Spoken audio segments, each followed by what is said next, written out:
Sezoni veror ka shtuar ndjeshëm trafiku në rrugët e Shkodrës. Një nga problematikat kryesore mbeten parkimet dyshe në arteriet më të ngarkuara të qytetit. Shefi i policisë rrugore Ermal Zenelaj thotë se shkelje të tilla nuk do të tolerohen, pasi pengojnë qarkullimin dhe krijohen valla automjetesh. Po merren masa në lidhje me mjetet që parkohen për dy. Nuk është ideja që të gjëbisim qytetarët apo të ndërshkojnë, por problemi është të ndërgjegjësohen qytetarët që mos të parkojnë për dy, sepse një parkim për dy do të thotë shumë më shumë se sa një mos administrative. Pse?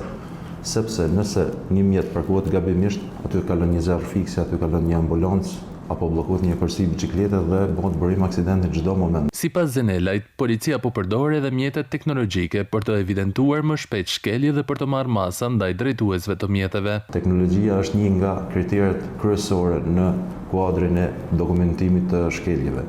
Të gjitha masat administrative që vendoset në kuadrin e sigurisë rrugore do të thotë që po punohet në këtë drejtim fort vetëm nëpërmjet teknologjisë. Po mos ishte teknologjia si dron, makinë inteligjente dhe radar. Masa administrative nuk do realizoheshin me sukses. Fluksi i lartë i automjeteve gjatë verës vijon të krijojë ngarkesë në akset kryesore të Shkodrës.